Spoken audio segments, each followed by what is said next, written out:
Go V3. V3. Tapos naka-ano ka na ngayon, no?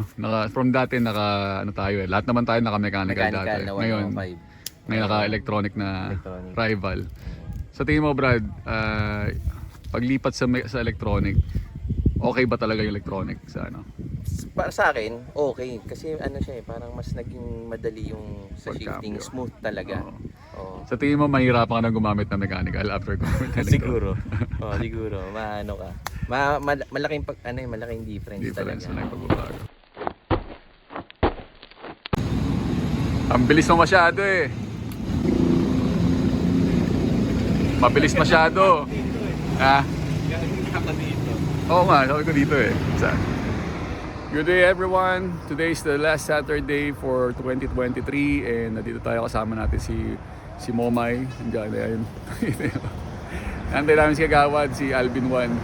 Mag-ride kami ngayon papuntang sa Kapas National Shrine.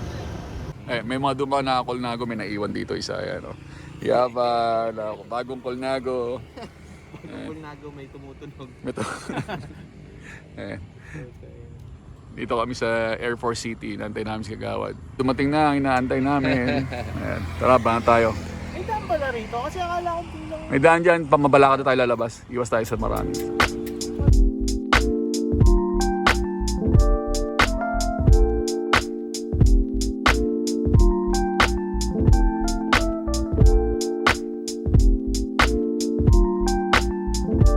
Alright, so this will be our year-end ride, huling ride sa taong 2023. And gusto ko lang tapusin itong taon na to ng maraming pasasalamat sa lahat ng lagi nanonood. Salamat sa asawa ko, si Carla. Napaka-swerte ko na dumating ka sa buhay ko. And salamat sa mga pamilya, kaibigan ko na lagi sumusuporta sa akin. Of course, sa mga sponsor natin, SBN Cycle, Seca Bikes Philippines, kay Sir Mark ng Supreme Bikes, Black Mamba Energy Drink. Yan. Salamat sa inyo lahat.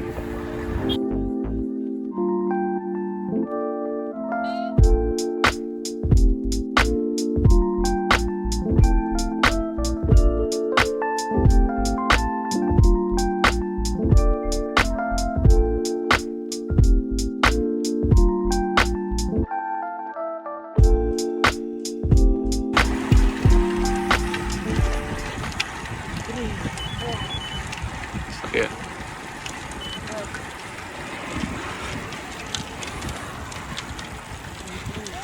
Patag lang yan, Brad. Pero wala mga challenge na ganito. Bonus round lang yan. Hindi na tayo sa nagawa ganito.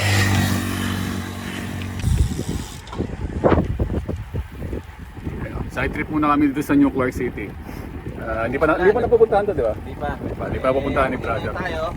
Tuloy-tuloy na natin yung pambubudol. Eh, Ayos lang. Ayos lang yan. picture lang kami mabilis doon sa sa pinaka parang Coliseum nila dito. Stadium pala. Ayan. Sila mo agawad. Brother. Uy, si Raul to. Ito na ano na siya, namumuligat na kaka-training yung aso. Pinupulikat. Pinupulikat tayo yung aso. Ayan. Unang stop. Ganda. Ayos, Brad. Alright, so nandito tayo sa New Clark City. Papunta kaming Kapas National Shrine. So medyo first time ko dadaan dito sa loob ng New Clark City na papunta doon sa Kapas National Shrine. So doon sila nakagahod sa likod. Ayan. So nagkakagulo kami kung saan yung pupuntahan namin, pero nandito lang pala. Kung nakikita nyo yung pinaka-poste na yan ng matayo, nakataas na yun, yung kulay black na yun, doon tayo pupunta. So madali lang siya makikita. Magagalit sa akin si Momay niyan. Sabi ko walang ahon. Well, ayun naman kami pupunta sa dulo niyan. Doon na kami papunta, tapos lalabas na kami. Pero lagot ko kay Momay, magagalit yan. Wala kaming ensayo eh. Ako galing naman ako sa sakit. Pero easy lang.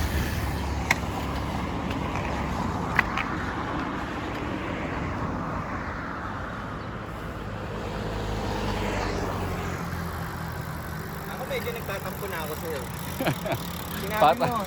patag lang, di ba? Sabi mo patag tsaka malapit. Patag ka. Ang layo eh.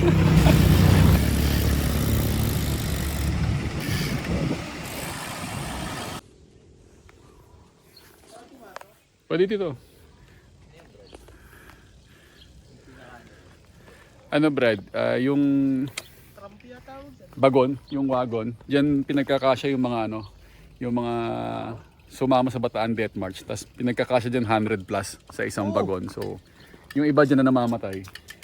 Ayan. Kaya isipin nyo, sobrang init niya, no? So, hindi na to yung first time pumunta dito. Meron na akong unang vlog na ginawa dito nung bagong lipat ako sa Tarlac. Lagay ko na lang yung link dyan sa taas. Kaya panoorin yan.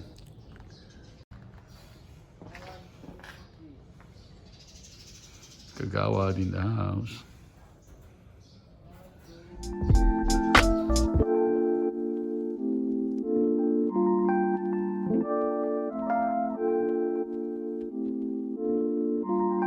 Alright, so every time na nag-visit ako dito sa lugar na to, it reminds me na napakaswerte ko na nabubuhay ako sa panahon ngayon, hindi yung panahon ng World War. Kasi isipin nyo na lang kung kasama kayo dun sa mga namatay dito sa World War. Napaka-iksi na naging buhay nyo ay napakahirap, puno ng paghihirap and struggles. So maswerte tayo lahat na hindi tayo nabuhay nung panahon nila. Every time na may bisita ako na pumupunta rito, ang sinasabi ko is hanapin nila kung sino yung mga kaapelyido nila dito sa wall nung mga nasama sa Bataan Death March. Ito yung mga pangalan or listahan ng mga sundalo na namatay during the Bataan Death March. Madami Brad. Dami sa Lasar. Ayan, mga kaapelyido ni brother. Ito, lolo ko to eh. Si Apolino. Talaga? Oo, si mo. Nakita mo pa yung lolo mo dito. Marami tayong mga ano dyan na napasama dito. Kahit ako may nag-iisang... Pero hindi ko alam itong official na to. Official sa Lasar, oh. Oo nga. Lieutenant Colonel, oh. Meron ako nag-iisa lang mapalo dito eh. Somewhere down yan. Ayan, sa dami ng pangalan, nag-iisang mapalo. Ito.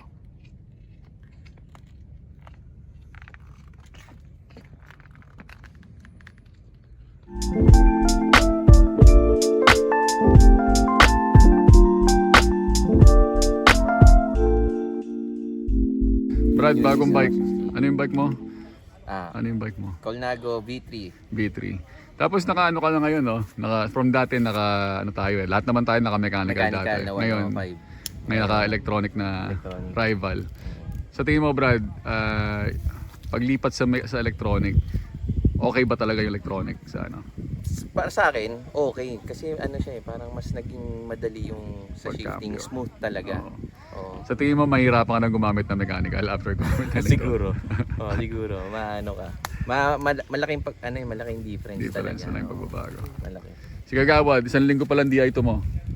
Oh, ayan. Ayan. So galing din, ayan, may ano pa, may battles ka. Isang linggong tinesting. Kakapalit lang ng kakapalit lang sa Supreme Bikes ng 105 na DI2. Mas okay ba yung cambio? Okay siya, no? Kasi hindi mo na kailangan itono lagi. Hindi na mawala sa tono. Oo, yun. Laging Yun ang sakto. malaki. Ayun. Hindi shifting. sakto. Masyado mabilis, ayan. Masyadong mabilis eh. Natusino ka agad. Buti na lang walang damage yung mga RD. Ayan.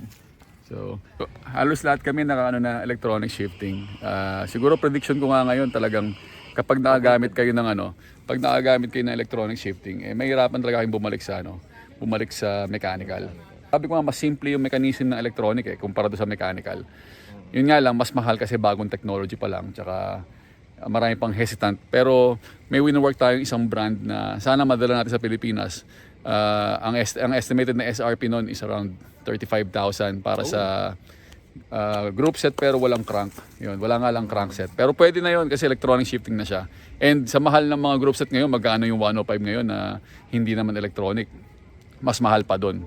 Pero kung susubukan natin i-test and gawa ng paraan na maparating yun dito para mas maraming maka-enjoy ng benefits na nakukuha namin sa electronic shifting. Ayan.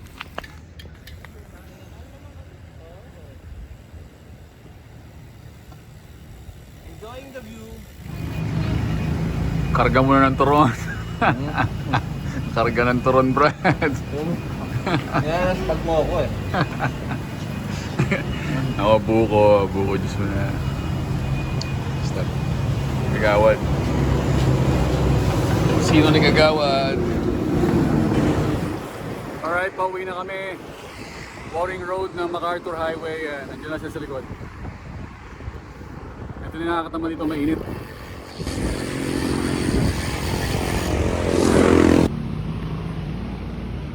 Siyempre, hindi kompleto ang ride ng walang plat. Malapit na lang, naplatan pa ulit. Kantsaw na naman ako nito, tubeless na daw. Pwede talagang ano no. Hindi magpapalit ng gulong. May baon tayo interior. Napasabak na yung TPU. Suki sa plat. Ayun na po. Si Lawrence pa po nagpaparamdam. Hindi na daw kailangan ng ano kasi. Yung tubeless pa Sealant tayo, na.